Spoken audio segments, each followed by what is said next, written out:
weekly look at all of the hot topics in HR. Whether it's passive talent or it's active talent. That's a soft skill that really gets undersold in the hiring process. How to manage in the virtual environment.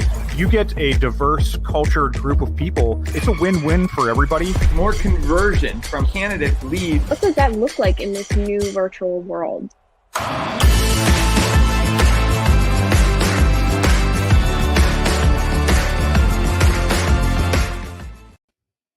Welcome to a special holiday episode of Talent Experience Live. This is, as you know, the greatest show on the internet. You can search the entire internet. You won't find a better show than this. And if I keep saying it, you'll believe it. This is your weekly look at the latest topics in HR, interviews with leaders in the industry, and my personal favorites, what's new in HR tech. So if you're just joining us for TXL, we go live every Thursday at 12 p.m. Eastern time on LinkedIn, YouTube, Facebook. Be sure to like, subscribe, hit the bell, get notified. We want to make sure that you never miss a beat. We want to make sure that you're following along. We look forward to this. Our entire team, we look forward to this every single week. And we've produced around 50 episodes this year. We've only taken a few days off, and that was to produce our larger events. We had IMHR, and we recently had AI Day. So it's something that we take a ton of pleasure in, and we are super excited to bring this content to you. Talent Experience Live is proudly brought to you by the team at Phenom. Our purpose is to help 1 billion people find the right job, and we do that with our Talent Experience platform. Our platform helps candidates find the right fit faster. It helps employees evolve in their current role and beyond. Recruiters achieve some of that next level productivity and efficiency, and managers build better teams with data. We cannot do that without automation and AI. All of this is powered by some super slick technology, which we'll be covering a little bit later. Before we go any further, got to give a shout out to Justin Devitt. He is the man behind the scenes, the man on the ones and twos, pulling the levers, hitting the knobs. He's here every single week helping us produce this show. He deserves a break, and he's going to get one this week. So super excited for that. Today, we're going to be running through the top 7 episodes of the show in 2021 as voted by you. We looked at the engagement and the views on each of the shows, and we saw what shows you felt were the best. So we've lined up our most viewed episodes. They are in no particular order, though our guest today might try to claim that one of them is number one. We'll get to that too. But we're going to be recapping some of the best learnings and insights from the experts that joined us. So I personally, my name's Tom Tate. I didn't mention that earlier. I'll be taking us through these 7 episodes, but I didn't want to do this alone. So of course, I'll be bringing on 2 previous hosts of Talent Experience Live. We have JD and Jenn Thomas, who, as we will see, hosted one of our top episodes, The Big Quit. So without any further ado, let's bring on JD and Jenn, and we'll get this holiday party started. JD, Jenn, how are you? Welcome. As you know, this is familiar territory for you. We are ready to kick things off. How are you guys doing today? JD? Oh, I'm doing absolutely fantastic. I like to say that our show is powered by Diet Mountain Dew, of course. At least whenever I'm on the episodes, it's powered by Diet Mountain Dew. So I'll give a shout out to them. Jenn, how are you? I'm good. And I will say that I am powered by Bai. So shout out to Bai. I drink it every day. And I'm powered by whatever happens to be left in my Yeti mug. Today it is coffee. Later it might be tea. Who knows? It's the flexibility of a mug. Maybe some all right. mug. Yeah, yes, definitely. I'll save that for tomorrow. Icebreaker. Favorite holiday tradition? We always love to do an icebreaker here at TXL. If you're watching live, tune in the comments. Let us know, what is your favorite holiday tradition? This year, I'll go first. I brought my son into the fold. It was the first year that he got to watch The Christmas Story. They do that 24-hour marathon on Christmas. We like to watch it a little bit before Christmas.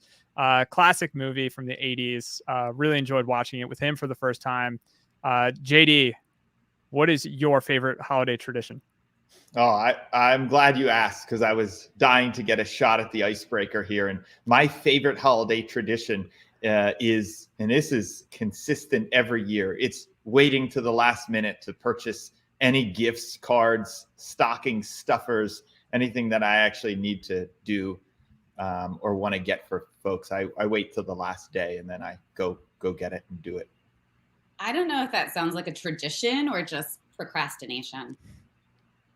I guess it's a tradition if you do it every year. If it happens every year, you procrastinate every year, then I guess it's a tradition.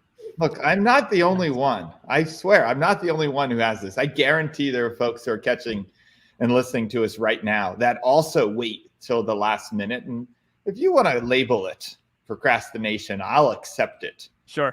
But it is definitely tradition. Awesome. Jen, how about you? Any favorite traditions? Yeah, I have a bunch. One of them was going to see A Christmas Carol, the play with my family every Christmas. We can't do it this year. They are not doing it because of COVID, but and I'd say another one is actually making a holiday calendar. So I go through all the photos that I took all year, and then I make a special calendar that features, everything that we did. I did not actually get to it this year, so I'm going to use the holiday break to do it. But always love going through the pictures and putting that together. Nice. And we started a tradition last year of counting down our top TXL episodes, and we will continue that tradition by bringing us into the new year, looking at some of the things that we've learned, some of the folks that we talked to, some of the hot topics that we pressed on hard. So we're going to kick things off with our first episode today, which was high volume hiring lessons from a retail giant.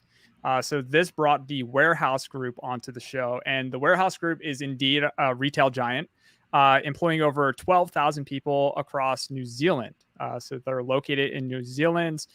They have multiple retail stores, online stores, distribution and fulfillment centers. They have a huge team in a lot of different areas. And we were joined by Kim Nichols, who heads up the talent acquisition for the Warehouse Group. And Kim was amazing. She shared her experience both hiring, but also keeping employees engaged. And I kind of wanted to focus on that piece of it because they did something really awesome during the pandemic. They restructured and reorganize their entire organization, right? And they move towards an agile model. And anybody familiar with that knows that there's a lot that goes into that. And there's a lot of training and retraining and upskilling that needs to happen with your employees. And it's hard to do that. And they were able to do that successfully using Phenom's employee experience. So I'm going to roll a clip from Kim talking about some of the challenges they experienced during the pandemic. And then we'll talk a little bit about how they were able to solve for those.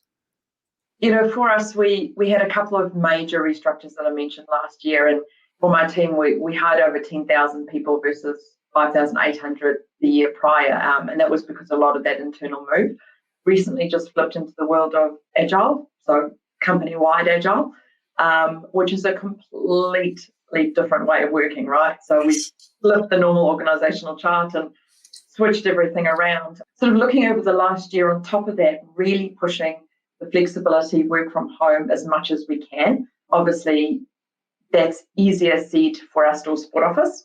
For stores, you've got to be in the store, but really being able to make things work as much as we can, and really pushing a lot on our internal learning and development programs. So, how looking at bench strengthening more, looking at how we can develop people internally, especially with our borders closed, how can we do a lot more on that. So still early stages, really, given that could take years to sort of do, but we're really pushing a lot on that. And our learning team are just doing a fabulous job churning out so many online modules that they design and develop for us as a business themselves.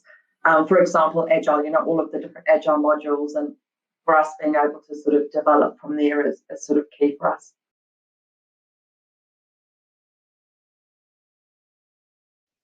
So, one of the things that I thought was just absolutely critical in the conversation with Kim is when you think about all the big changes they were trying to make and all the adoption that they were trying to get out of their employees about moving towards this agile model, you have to be able to move fast, right? And imagine having the flexibility to push dynamic content to your employees instantly. You're able to do this without developers, without IT dependencies. You have all this access at your fingertips to push the messaging, push the content. They were building dozens of pages within the employee experience. Typically, when we think about employee experience, Jen, we think about referrals. We think about custom job recommendations, we're not thinking about using it as a mechanism or a means to communicate some of these organizational-wide changes. And they were able to successfully do that at a time when everyone was moving super fast. Any reflection from that episode or any thoughts? Because you've had a couple of great conversations with Kim. Yeah, I was going to say, Kim also presented at IMHR on this. And so she really went into detail about how they used their internal career site to really educate their employees. And I got to see it. And I think it was like 35 pages of important information, from org charts to HR support pages to internal job opportunities. And they did such a nice job building that out. And she said how easy it was to do. And just looking at what they did with it, with their job descriptions, they added video. They just made it really engaging. And I do remember her saying that they had, I think, like 1,400 signups, like 3 days into launching, which I thought was so important because, as we know, adoption is so critical. You can have, a really great internal mobility strategy, but if your employees aren't going there and using it, then it's not going to have the impact that you want it to have. Yeah, it is all about the impact, right? It is all about the impact. And Warehouse Group has done such an amazing job quantifying and qualifying that impact and being able to tell the story, not just with us, but with their organization as well. It's always great to give HR the tools to tell the story of the impact that they're having. So let's move on to the next one, because I think it's similar, because it was that episode was earlier on in the year, and this next one was early on in the year as well. We were speaking with Jeff Scott. This episode was preparing for the Great Rehire Essential HR Tech Upgrades. So Jeff is the managing director and head of talent acquisition, people, and culture at BMO Financial Group. And this was in April. We were not yet talking about the Great Resignation. We were talking about the Great Hire.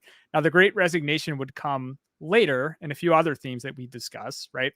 But even so, 2021 was definitely a year of rebuilding for many organizations, rebuilding, restructuring, understanding what the tech stack should look like, understanding what the approach should be.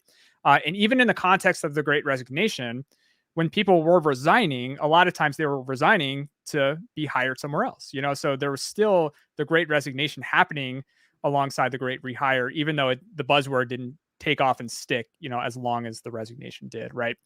But this episode with Jeff was fantastic. It was a great look into how he specifically was thinking about restructuring and structuring his tech stack. And he took a deep dive. Even though it's from earlier in the year, 2021, a lot of this episode is laying the blueprint for 2022. So if you didn't adopt in 2021 new technology, he's giving you all these nuggets and all these tidbits to really take, process, and understand what you need to be looking for and how you can adopt it. And in this next clip, he talks about how you can use AI and automation really as your secret weapon, as your competitive edge. So let's hear from Jeff, and then we'll reflect on this clip. To get to the second part of your question around how is automation going to play a role, it absolutely has to play a role, particularly in the experience and on the efficiency side. So I'm going to venture a guess to say that just like everybody who's experiencing the front end of the Great Rehire, you're scrambling to ensure you have the capacity within your talent acquisition function to meet that demand, right? And arguably, every time you attempt to measure what that demand kind of looks like, kind of like the fact that I stated 12,000 hires, theoretically that number could be stale already. That's the kind of growth, right? Like I could have that wrong already, because it's moving that fast. And so you're just scrambling to kind of have an engine that can keep up with that changing demand as effectively as possible. And the way we see the opportunity to try to at least level the playing field a little bit on this hyper growth is through automation and sort of the use of tools and technology. And AI is a big one for us. So a plug for Phenom, our partners here. I mean, we have implemented the Phenom CRM, and we are leveraging the AI matching capability within our stack as one of the predominant ways that we're driving efficiency on the screening side or the front end of the hiring experience, right? We really just need to get to shortlists and targeted candidates as quickly as we possibly can, because we are so the demand is just so great right now, and I anticipate only an upward swing here on this kind of trajectory of demand over the next little while. And that's just one way that we see great value in technology sort of supporting our recruitment population.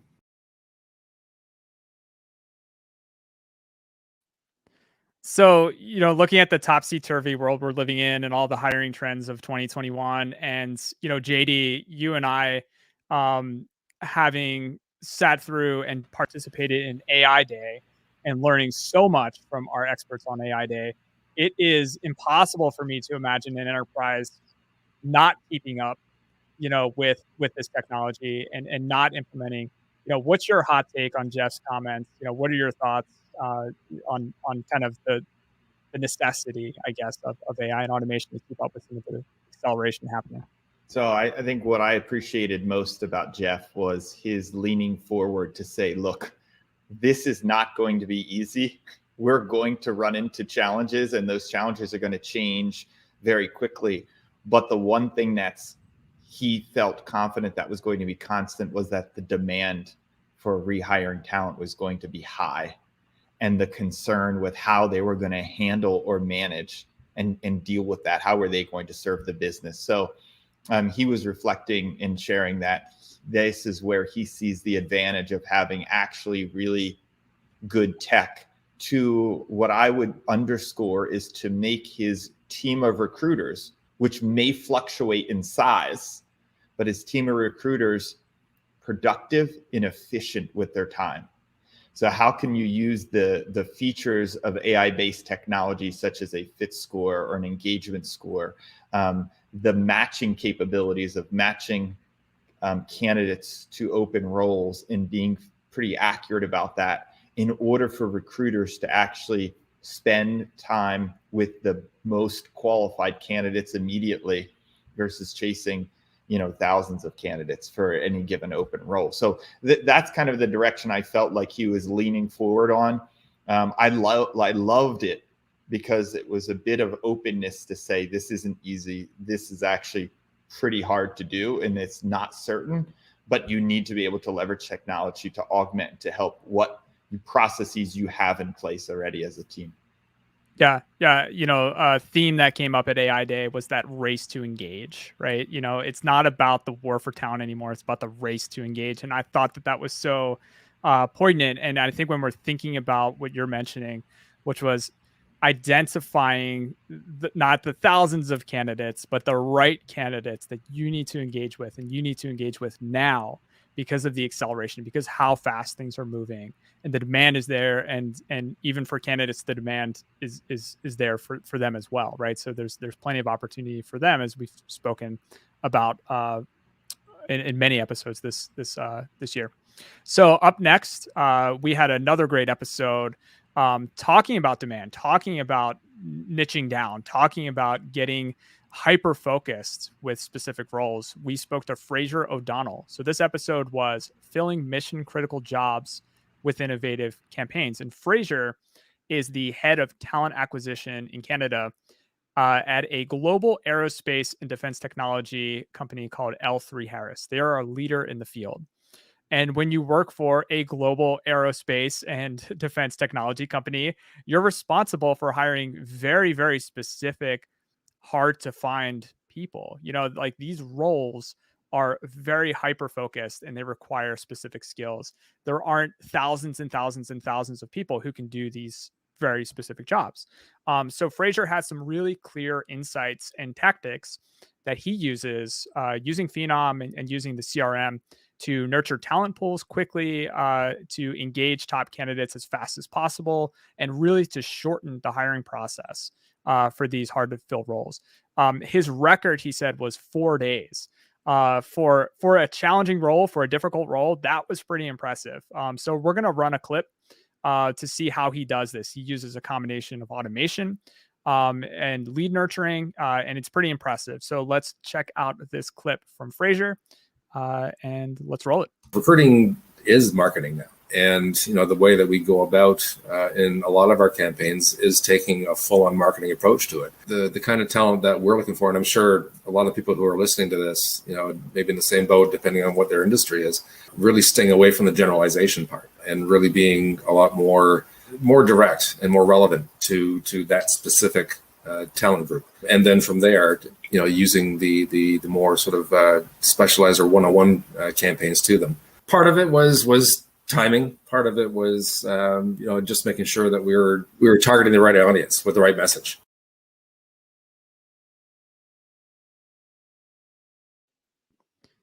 Clear, direct, relevant, the right message for the right candidate at the right time. All of these sound very familiar to me as a marketer. Jenn, I was wondering if you had any thoughts or reflections on the conversation we had with our friends at L3.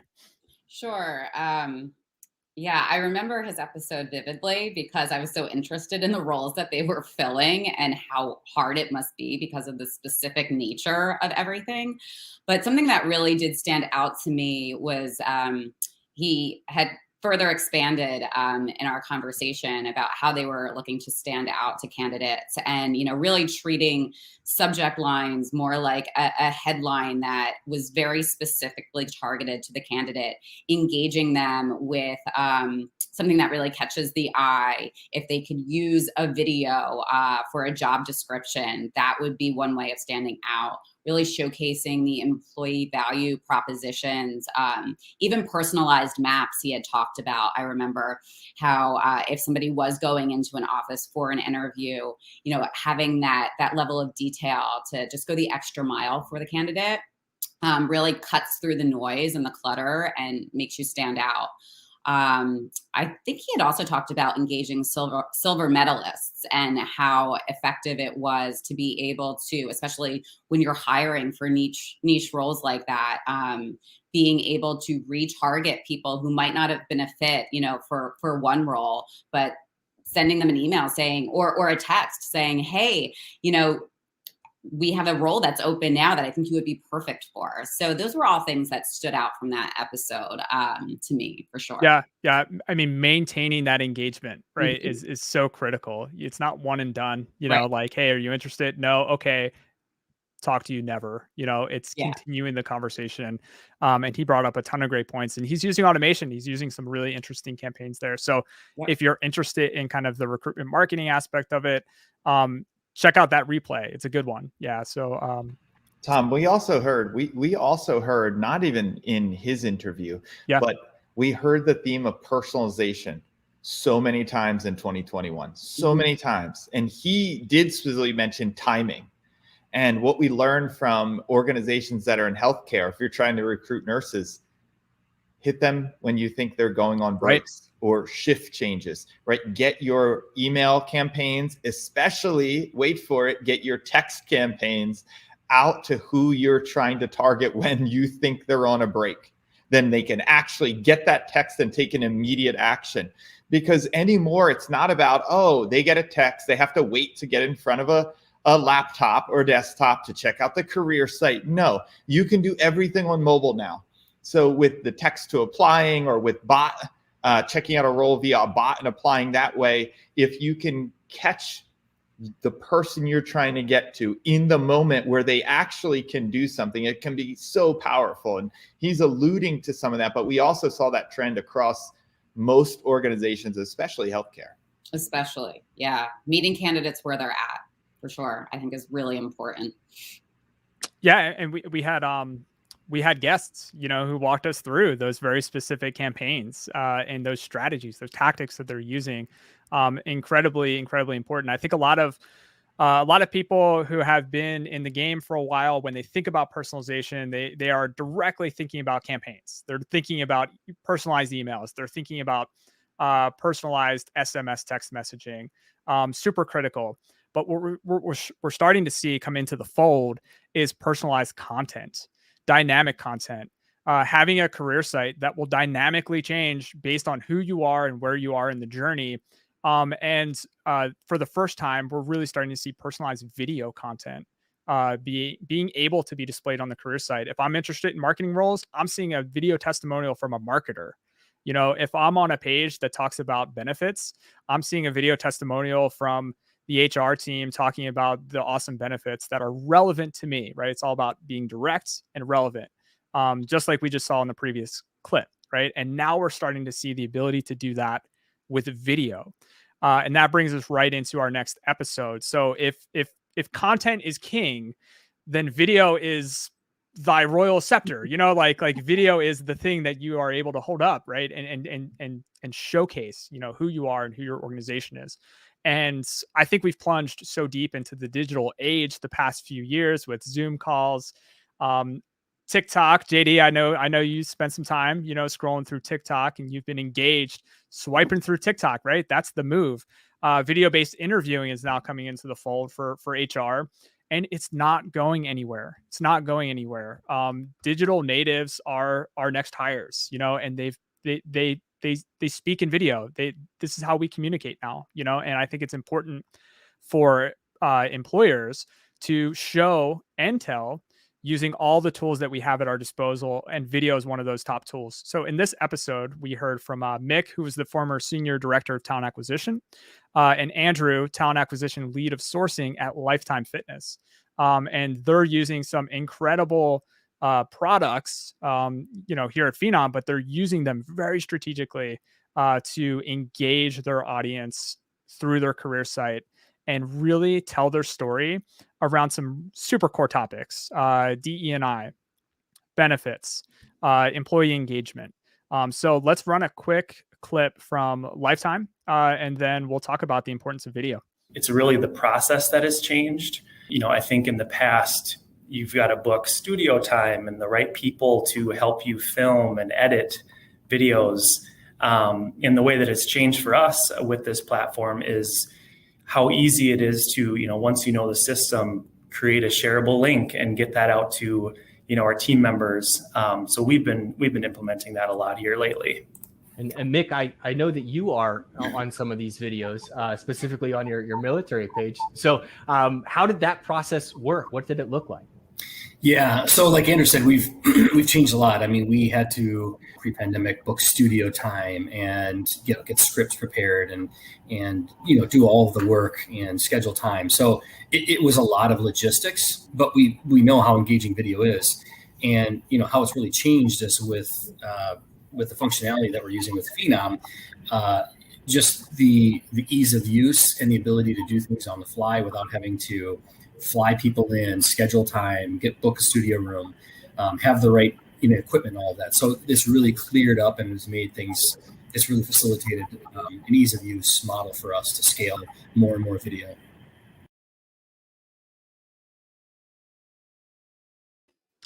I mean, you saw Mick and Andrew hinting at it. I mean, we're talking about saved time, saved money. You're not booking the studio time. You're not bringing in the production crew. Like, you might call this scrappy, right? A scrappy way of doing it. But honestly, if we think about the content that we're engaging with day to day, this is the authentic way to do it. So JD, I'm wondering if you have any thoughts or hot takes on what is the video content that is going to resonate with candidates, and how do we get this produced, and how do we get this in the on the mobile devices and on the career sites out there that people can start to engage with. Yeah, I think there's two factors I want to key in on that you mentioned, and or that is being mentioned. And the first is it has to be easy to use. Anyone has to be able to use it. And you know, there was an example given about how if you're visiting a marketing roles page, you should be seeing a video that's done from the hiring manager, or at a minimum, someone in the marketing department. Okay, so if you've got 10 hiring managers on your team, guess what? All 10 of them have to be able to produce video.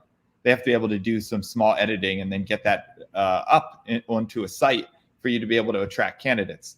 That whole process needs to be seamless and easy, and anyone needs to be able to do it. And you need to be able to do it on your mobile phone or your laptop or whatever your device of choice is. And it has to then be able to be leveraged by the talent acquisition teams to get to the place where it can be seen and visible, or even maybe a social media team is picking up those clips and helping advertise these roles too. So I think the ease of which video can be produced now, edited, the authentic nature, you said authentic, that's exactly what people want to see. They don't just want to see it in video. They want to see that what is authentic in the employer brand is also authentic in the hiring manager and the team that they may be working for. And then in the interview process, they want to see that matched up. And they want to see that, okay, the company was for real, the hiring manager was for real, and the interview process and the people were for real. And all of that is check, check, check. And so that point digresses a little further than just video, but that's a big piece of how video can start playing in the role, seeding that connection with the organization, with the team, with the hiring manager, with the role. And then the interview process is really the formality to make sure that candidate absolutely loves what they experienced. Yeah, it's such a good way to cut through the BS, right? And I think candidates these days, they can smell it from a mile away, right?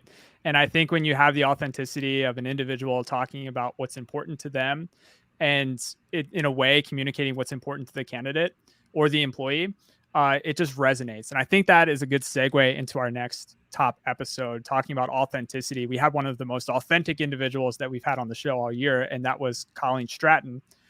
She is the global leader of workforce development at SEI, which is right here in our backyard here in Oaks, Pennsylvania. And this was one of our top episodes, Breaking Barriers, Empowering the Next Generation of Women Leaders. And I think when you have companies who are talking about DE&I and talking about inclusion and talking about supporting women in the workforce, a lot of times it is not authentic. It is inauthentic, right? It is a group of people who said, hey, we have to get a message out there. And they just come up with a message, but they don't back it up. They don't back it up with action. They don't back it up with results.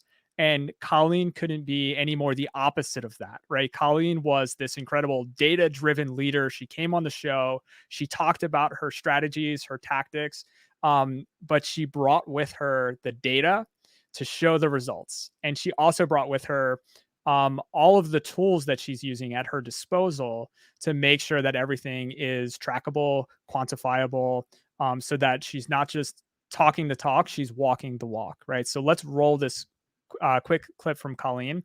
One of the most interesting things that she mentioned was this clear differentiation between mentorship and sponsorship.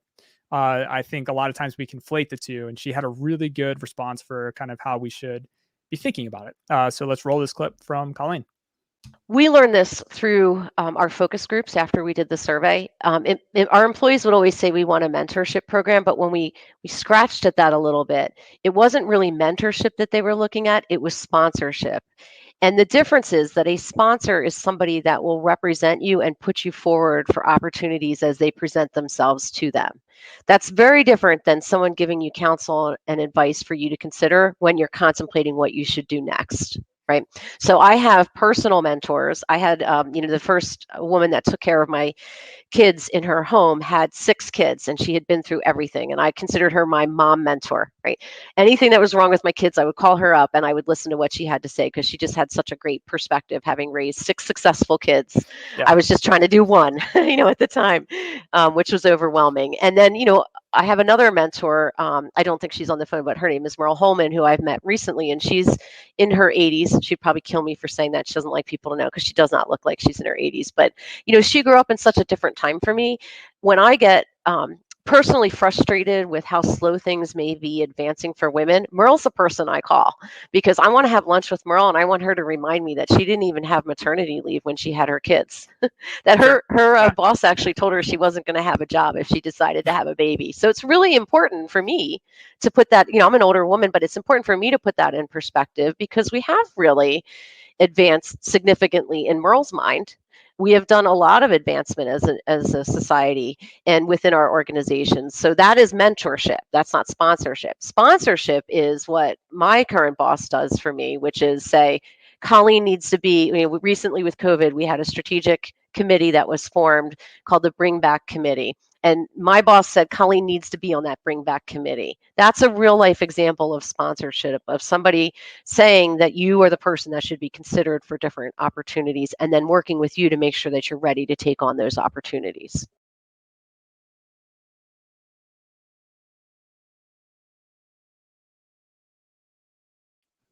another awesome episode. So I encourage you to go check out that episode with Colleen.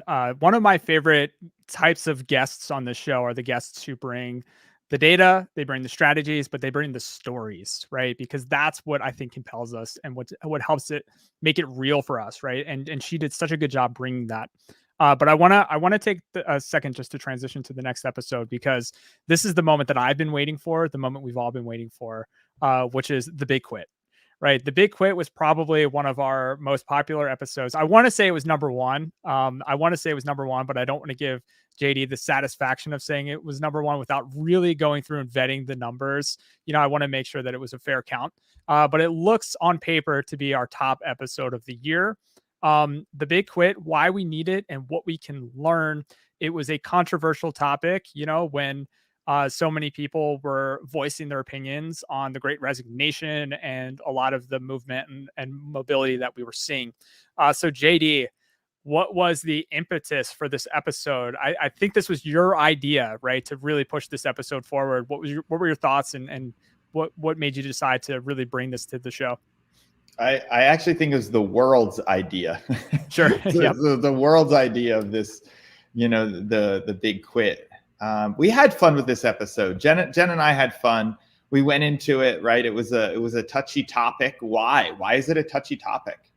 And we explored that. And that was my favorite part of this episode, was we didn't avoid any of the elephants that are in the room. In fact, we flipped it on its head and we said, no, the big quit's actually the best thing going right now. And it's the best thing for both employees and for employers. It's not one or the other. It's not the sky is falling. What do we do?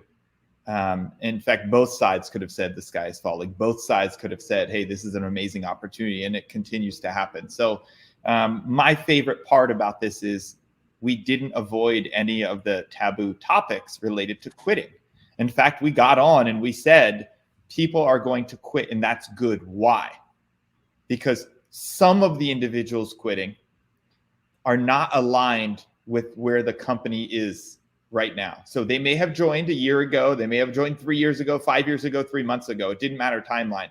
But why they joined, for what they're there now, maybe there's a misalignment between their career path, what they're seeking, what they learned they valued or are valuing right now, with what the company is valuing, where the company is going. And when there's ever a misalignment between employee and employer, or an employee and manager, an employee and role, function, title, group, whenever there's a disconnect there, you need to try to get some realignment. And realignment could be as simple as a really great one-on-one conversation that gets everyone realigned. Or it could go as far as that conversation leading to, you know what, it's probably best if we part ways here. And that feels difficult and it feels awkward to have, but it shouldn't be. And I think, what you had was you had more, because of the state of the economies with COVID and the societal and technological shifts, all of that coming together, you had this undercurrent of employee empowerment. And that employee empowerment allowed employees who maybe would not have taken that step to have that conversation, to evaluate it themselves. They were able to feel like they could do it, and now was the time. And I think that's part of what you're continuing to see, although it's not making the news as much right now, but you're continuing to see that. And that's a very healthy thing for everyone involved. I think it also demonstrates why it's important to be authentic when you are showcasing your employer brand and what you need from an employee for a certain role. Because in the end, you do want it to be a good fit. Yes, you want to sell your company and the role to the person, but at the end of the day, if it's really not going to be a good fit, do you really want to just hire someone to fill a role if they're going to not be happy and they're not going to contribute the way you really need them to contribute to the team, and then they're going to leave and then you have to refill that position? So I just think it's another great point to, for the necessity of being authentic and transparent from, your candidate, or to your candidates, for what you actually need for that role. Yeah, I think actually in 2022 here, as we get ready for it, we could probably revisit not only that entire episode, but revisit the topic and see if our opinions have changed if the current environment has changed, if there's a new trend that we're seeing. Because let's face it, no one predicted that to begin with, and then it's happened and it's still happening. Are there learnings from it that are different from the learnings from 6 months ago, 9 months ago, even 18 months ago? We could probably learn from it and talk about that again. Yeah, I mean, one trend I'm already seeing is this idea of the boomerang, employee who is coming back right after the big quit. And as managers, as leaders, how do you navigate that? Like, is that a good thing? Is that a bad thing? And we can probably talk through that. One of my big takeaways from the big quit episode was really this idea of grooming managers, quote unquote, to be leaders, right? And part of that was helping them become good listeners. And I thought that was incredibly important. So many nuggets within this episode. I actually pulled 3 clips. We won't play any of those clips in the interest of time, but I will encourage everyone to check out this episode. We will definitely put a link in the notes here. But if you Google the big quit phenom, it'll come up in the top results. So you can check this out. So go ahead, go Google the big quit phenom, watch it on YouTube. There is so much gold to mine in this episode, but I want to jump into our final episode before we sign off for the holidays. And wait, Tom, can I interrupt you for a second? Oh, yes. I just want to say, you mentioned the word boomerang, and I wanted to add one more bit here. And I wanted to say, if who is listening and they want to boomerang, they're welcome back. Just reach back out to me. Oh, who? Who? Okay, gotcha. Yeah. I don't know if who is listening, but if who is listening, there's a personal direct message for you. So some of our listeners and viewers might be able to guess who is based on context cues, but we'll see. Final episode, right? And then we'll sign off for the holiday, right? But this is a big one for me, and that was help your AI help you, getting the most from fit scores, discovery, and more. At face value, it sounds like a very tactical episode, maybe a little data science-y, maybe a little boring at face value, right? But we had Sean O'Donnell join the episode, and Sean is incredibly smart, very, very funny. He has such a great attitude and sense of humor. I had the pleasure of doing a webinar with him on a very similar topic. And he had me cracking up the whole time, right? Just a lot of fun, right? So this episode, while you might see that title and be like, I don't know about that one, check this one out, right? Because it's a lot more lively than you might think. So I'm going to play a quick clip from this one, and then we will take ourselves out. Our ecosystem is pretty large, and there's a lot of facets, and AI is just one of them. Although this facet runs throughout our platform, most of the time it's operating in the background. But there are a few things that happen in the foreground where you can interact with it that many recruiters, don't know is there. So let's hope that they find out from this broadcast that it's there, and that when you do interact with it, it takes it from a baseline level to a hyper-personalized level. And ultimately, it's going to save you time. You may not see that immediately if you don't have the right perspective. So for example, something like matching criteria, it takes literally 5 minutes to set up, and then it's off and running and finding you candidates. If I brought you just one candidate that you didn't find on your own through AI, there's your 5 minutes back. But it's not going to bring you 5. It's going to bring you 10, 20, 30 based on the job. What we're trying to do here, and the way we design our AI, is to keep the human in the loop. It's meant to augment the human processes, not replace them. So I think if you start with that, then fear of the most common fear you hear, and this was the same thing we heard in the 90s with e-learning, right? Everybody said, "Oh, e-learning, you're going to replace all the instructors. You're going to replace the professors." Has that happened? No, it's augmented the professors and the instructors. AI is doing the same thing with HR professionals. It's not there to replace you. It's there to augment you.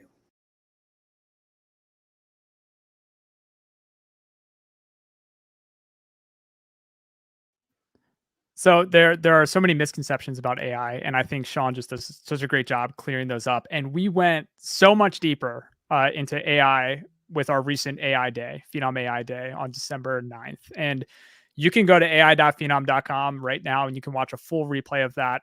If you watch it on YouTube, you get the benefit of the chaptering, the bookmarks. You can jump around. You can go directly to what you want to see. There's just so much there. And when we're thinking about AI and automation, it is truly your unfair advantage going into 2022. When we're talking about the race to engage, like it is almost unfair how much of an advantage it gives you to be able to win that race, get the time back in your day for your recruiters and your team, and be able to really deliver the personalization that we need to deliver if we're going to penetrate, if we're going to get through to these candidates, and be able to get our open roles and our messaging and our employer brand out in front of them. I think AI Day was a hit, but I'm biased. I was working on the project. JD, you were on the scene. So what was your take, your thoughts on kind of being present, being really a part of AI Day in studio? What was it like there? I thought it was exciting because never before in our human resource industry, never before did a vendor or an industry really walk through how AI is helping solve some of the biggest challenges. And so we were able to do that, of course, 4 really key use cases. But during the day as well, you had mentioned the unfair advantage. We made a commitment to the industry. We actually made 3 amazing commitments to the industry. The one I'll mention though for this episode recap is we told the industry we would show you where you could save 500,000 hours in your recruiting, development, retention practices. 500,000 hours just by talking to us. Let us show you.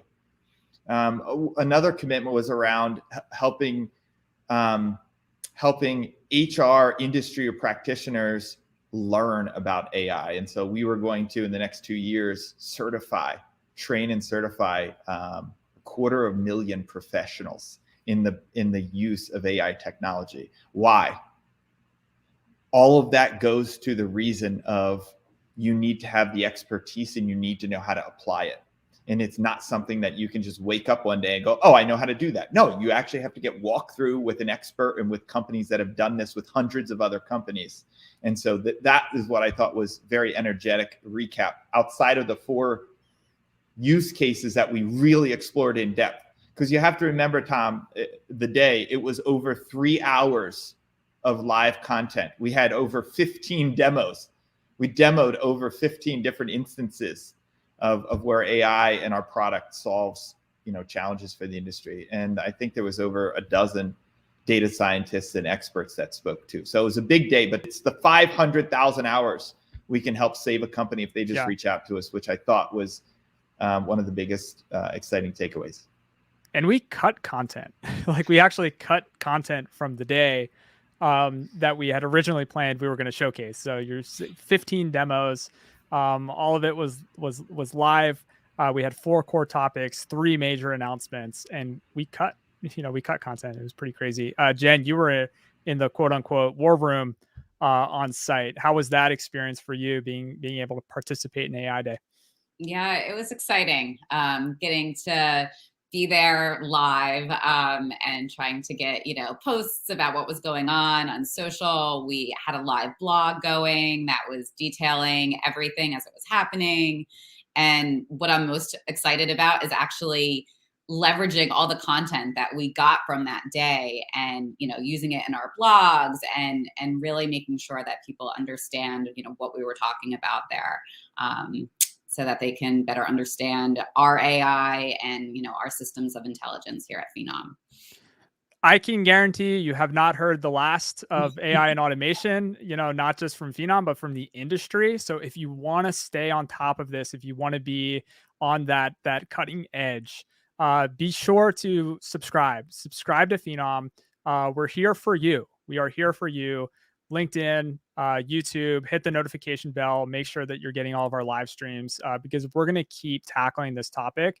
And as JD mentioned, we are committed to training and certifying 250,000 of HR professionals and practitioners. And we want to make sure that you're right at the front of the queue when we start to roll that training certification out, because it is critical. This will be your unfair advantage, and we want to make sure you're equipped to be able to bring that knowledge and expertise to your teams, to your practice, to the leadership teams. So you can show everyone, I'm learning, I'm evolving, I'm adapting, and I'm bringing this to the team. So be sure to like and subscribe. I'm sure we'll have future Talent Experience Live episodes where we tackle some of these topics as well. But that's going to conclude it. That's going to conclude our 7 top episodes. Jenn and JD, thank you so much for joining me and kind of walking through these. We're already looking forward to 2022. We are excited to continue to bring experts to the forefront. We're excited to continue to bring the energy. As JD mentioned with the big quit, we will not be avoiding any hard topics. If it's not kosher, that's what we like, right? That's what we jump into. We live outside the comfort zone, right? So we're going to be kicking things off in 2022 with a great conversation that will be hosted by Jenn and JD. And we're going to put a specific topic on blast. JD, do you want to give us a sneak preview? What are we going to talk about in 2022? I absolutely want to. Jenn and I love to take these big topics that are controversial, but bring the human side of it and help people better understand it.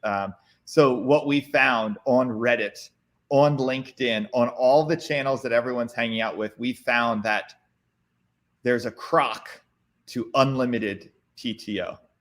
And we're going to talk about that.